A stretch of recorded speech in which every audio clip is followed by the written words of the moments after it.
خبر ملی رسول اللہ کی وفات کے بعد کہ باغ فضل کے اوپر قبضہ کر لیا گیا ہے. باغ فضل دیکھیے جو تجزیہ ہے خبریں، کئی خبریں بہت شارٹ کر کے میں آپ کی خدمت میں حاضر ہوں کہ جو جب آپ کو خبر ملی کہ باغ فضل کو قبضہ ہو گیا ہے، غاصبوں نے غصب کر لیا ہے، آپ نے اجازت لی. کس سے اجازت لی؟ ایک اجازت امام وقت. کون امام وقت ہے؟ رسول اللہ کے بعد کون ہے؟ من کنت مولا ہو فاضا علی مولا، کہ مولا یہ تو ان کی بھی اجازت، اور دوسری کہ آپ زوجہ ہیں. زوجہ نے اپنے شوہر سے اجازت دی. یعنی مولا کائنات کی دو حیثیت، ایک امام وقت کی ہونے کی حیثیت ہے اور ایک جناب زہرا صلی اللہ علیہ وسلم کے شوہر ہونے کی حیثیت ہے. آپ نے اجازت دی تو کیا ویسی چلی گئی؟ نہیں. اچھا پھر مولا کائنات کیوں نہیں گئے؟ آپ دیکھ رہے تھے مولا کائنات کے سامنے کہا گیا تھا کہ قلم کاغذ نہیں دینا ہے، پیغمبر فرما رہے تھے، لیکن قلم کاغذ نہیں دیا گیا اور کس طریقے سے شور شرابہ کر کے ماحول کو بالکل بدتر کر دیا گیا رسول اللہ کی زندگی میں. وہ سب ابھی جانتے تھے کہ اگر ہم جائیں گے یہ دشمن کہیں گے کہ یہ داماد ہو کر اپنے بیوی کا اس طریقے سے، یعنی جو شاطر لوگ ہوتے ہیں وہ کچھ بھی بدنام کر سکتے ہیں.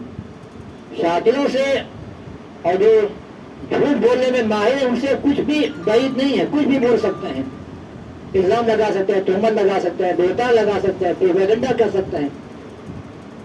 کہیں آپ سے کیا مطلب، وہ تو رسول کی بیٹی کا ہے، یہ بھی کہہ سکتے تھے. آپ کیوں آئے ہیں؟ یہ جناب زہرا صلی اللہ علیہ گئی ہیں.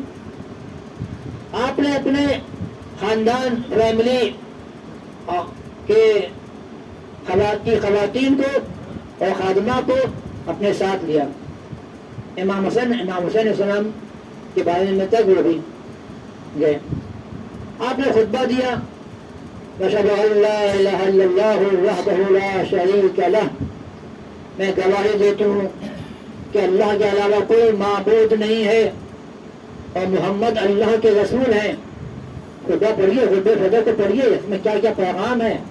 ضروری ہے جناب زہرا صلی اللہ علیہ وسلم کی معرفت کے لیے خطبہ فجر کو پڑھنا ضروری ہے.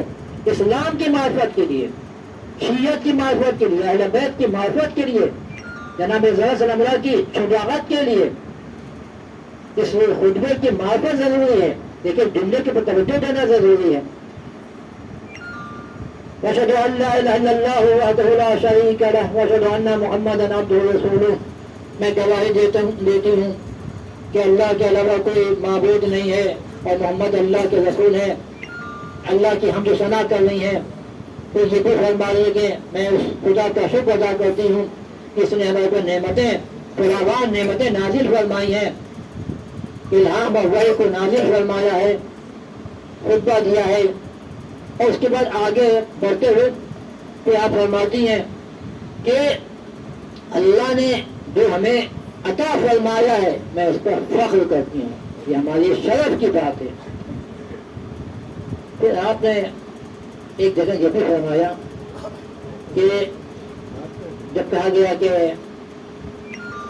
یہ انبیاء نہ کسی کو وارث بناتے ہیں نہ ان کا کوئی رث ہوتا ہے، جبکہ پیغمبر نے یہ جو ابن عباس روایت بیان کر رہے ہیں اس میں یہ بھی لکھا ہے اس روایت میں، یہ ابن عباس فرماتے ہیں کہ میری بیٹی کا حق اور میری بیٹی کا عزت غصب کیا جائے گا.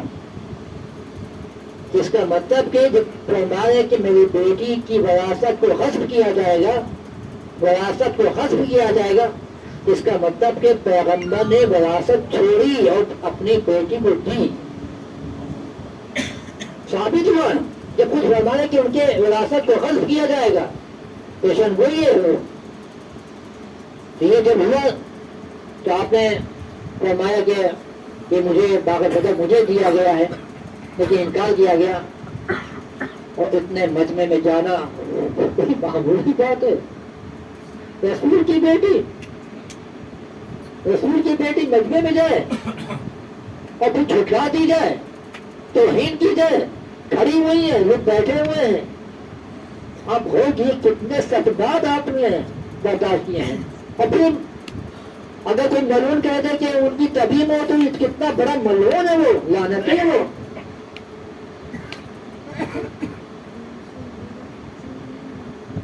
ایک بہت بڑا غم ہے.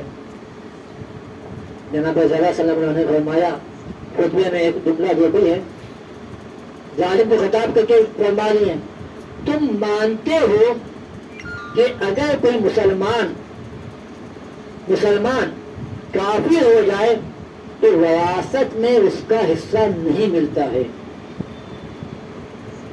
تم مانتے ہو، حاکم وقت دو زمانے کا سن 11 میں، تم مانتے ہو، تم کہتے ہو کہ اگر کوئی مسلمان کافر ہو جائے، ہے بھی شریعت کا مسئلہ ہے کہ اگر کوئی مسلمان کافر ہو جائے تو اپنے باپ سے وراثت نہیں پائے گا.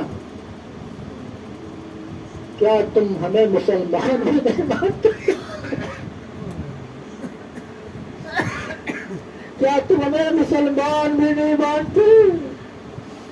یہ جو روایت ملتا ہے کہ آپ نے فرمایا، یا روایت ملتا ہے کہ جب بھی وہ لوگ آتے تھے سلام کرتے تھے، آپ جواب نہیں دیتی تھی، تو جواب نہیں دیتی تھی کیا ہے؟ یعنی دربار میں یا مسجد نبوی میں ان لوگوں نے اتنا ذلیل کرنے کی کوشش کی، اتنی توہین کی ہے کہ یہ نہیں کہ رسول کی بیٹی کے لیے کم سے کم یہ تو مان لیا جائے، بلکہ جب خطبہ دیا فرمایا تم مجھے مسلمان بھی نہیں مانتے. آپ بتائیے کیا یہ رسول کی بیٹی کے لیے کوئی معمولی صدمہ ہے؟ بہت بڑا غم ہے، بہت بڑا غم ہے. اب مجھے نہیں معلوم، آپ ہی فیصلہ کیجیے گا کہ وہ بڑا غم تھا کہ جو آپ کے پسلیاں دروازے کی وجہ سے ٹوٹ گئی، یا یہ بڑا غم ہے کہ آپ کو مسلمان بھی نہیں مانا جا رہا ہے.